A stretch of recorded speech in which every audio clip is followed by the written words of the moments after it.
Hello, everyone, and welcome back to another episode of Hawks Latest, your number one source for news, updates, rumors, opinions, and you guessed it, the latest and the greatest regarding the Atlanta Hawks. I'm your host, Zach Langley, aka Langley ATL, and today we've got a full slate of updates to cover. This is the 89th episode of Hawks Latest presented by FanArt, so hopefully you guys have been enjoying all of the videos. That's almost 3 full months of content, so that's super awesome. It's been very fun so far. I can't wait to continue to grow this channel, but let's go ahead and get into the video. So the Hawks have had one of the more active off seasons in the league. As we all know, it's been met with wide praise league-wide. They've made significant moves to upgrade their roster because they identified that next season it was going to be very wide open in the Eastern Conference, and they needed to attack now while maintaining kind of the same trajectory that they were already on. So at the center of that activity, and that the one that really proved Atlanta was kind of going for it this offseason, was the addition of veteran big man Kristaps Porzingis, who is a very versatile big man who could very well end up being the missing piece Atlanta has been searching for. He is the best player maybe Trae Young has ever played with. He's certainly the best stretch big Trae has ever played with. So today we're going to actually break down how ESPN recently ranked Porzingis among the league's top newcomers. I mean, there were several pretty good, offseason acquisitions from teams around the league, even in the Eastern Conference. Although it didn't quite live up to the hype that Shams Charania kept pushing of this is going to be the craziest offseason ever. That was a little bit of an exaggeration. While it was still a pretty good offseason, the Hawks basically were the team who did the most. You can argue that it was the Rockets or another team, but nonetheless, it's been good for Hawks fans, but it hasn't been too crazy overall. But after we talk about Porzingis and where he was ranked, we're going to take a look at a former Hawk who is now taking his talents overseas, and then examine the latest report on Trae Young's long-term future with the franchise. There's been a lot of discussion there, but it's kind of died down recently. It's picking back up because of one specific report. And then finally, we are going to discuss whether the Hawks should consider swooping in if Philadelphia makes 2 certain players available, and I think y'all are going to be very interested in that. So stay tuned to the very end of the video because that's when we will discuss it. Without further ado, let's go ahead and jump right into the fact that the Atlanta Hawks went into this offseason with a very clear mission: get better now, while maintaining the same young core that they have built over the past several seasons. They did just that by trading for Kristaps Porzingis. It was a 3-team deal that involved the Boston Celtics and Brooklyn Nets. After that, they acquired Nickeil Alexander-Walker in a sign and trade with the Minnesota Timberwolves, and then brought in Luke Kennard, the sharpshooter, on a 1-year deal. All 3 of these guys bring in very different skill sets, but I mean, let's be honest here. The headline move here is Porzingis. Well, Nickeil might be the most underrated acquisition of the offseason, and Luke is going to be an interesting shooter to add to this core. Porzingis is the guy who's going to really move the needle for the Atlanta Hawks.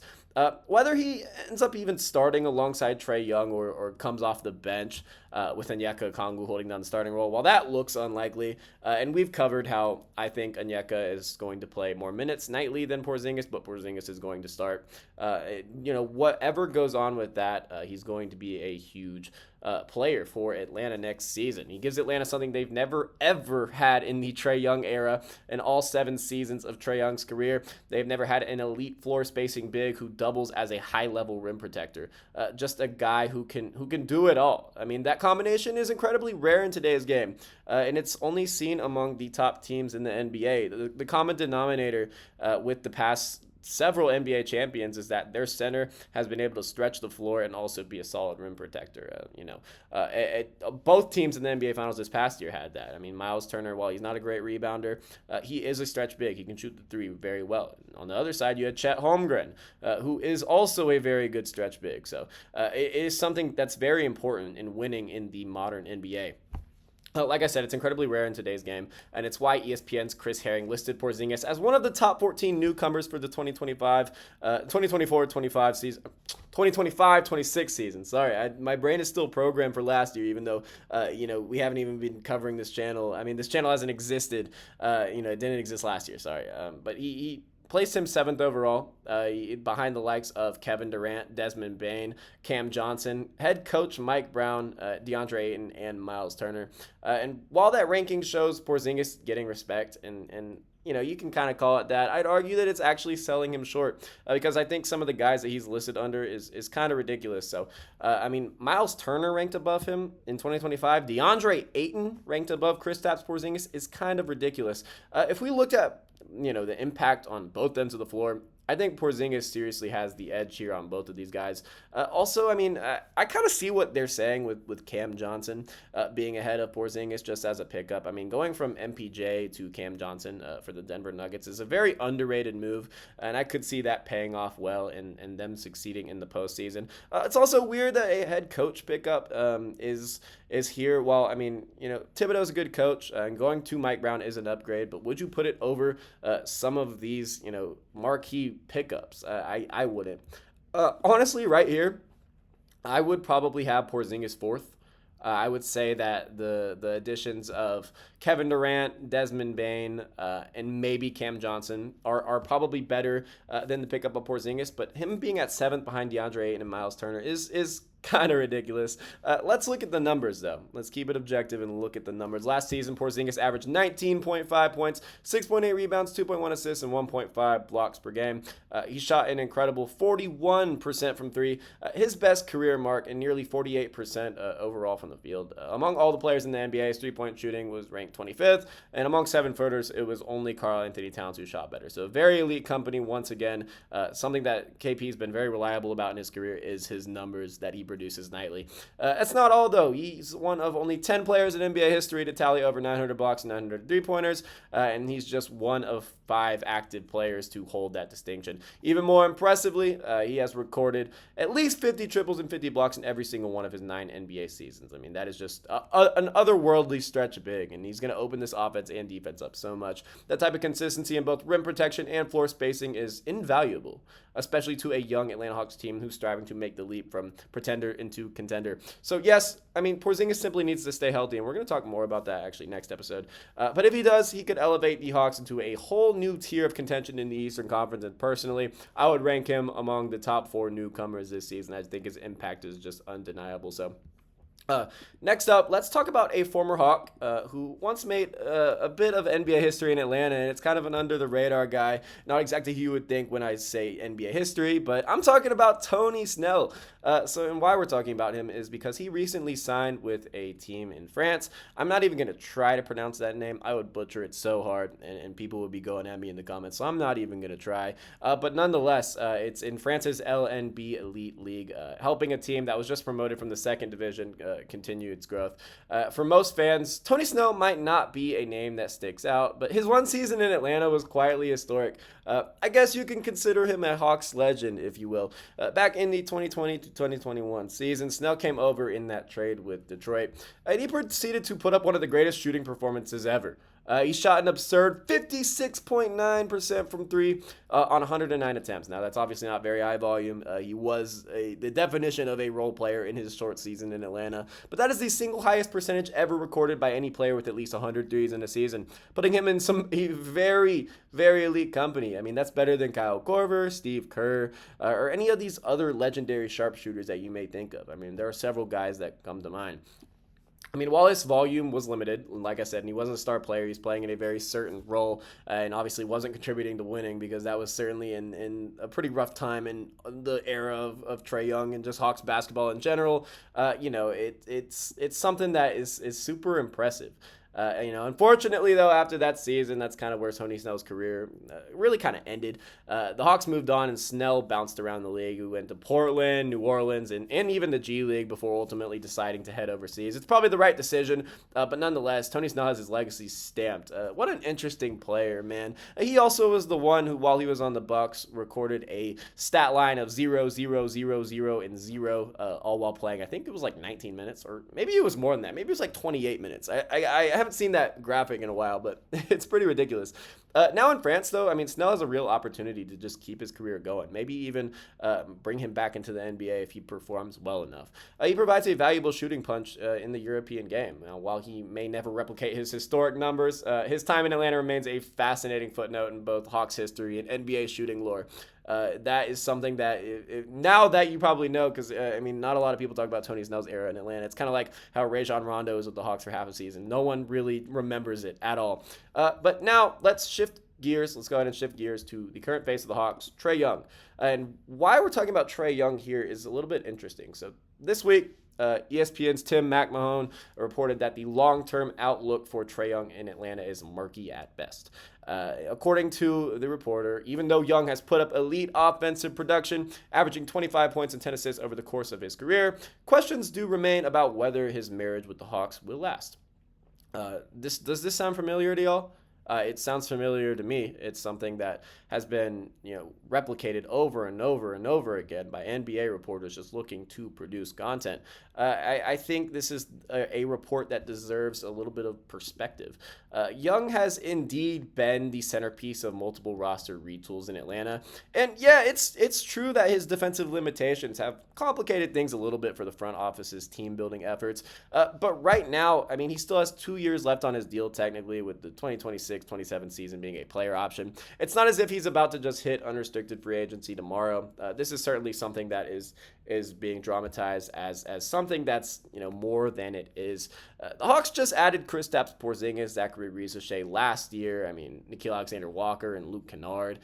Quinn Snyder has a young and talented core with room to grow and really to compete in the Eastern Conference. So to me, this report kind of feels more like offseason noise rather than any sort of news.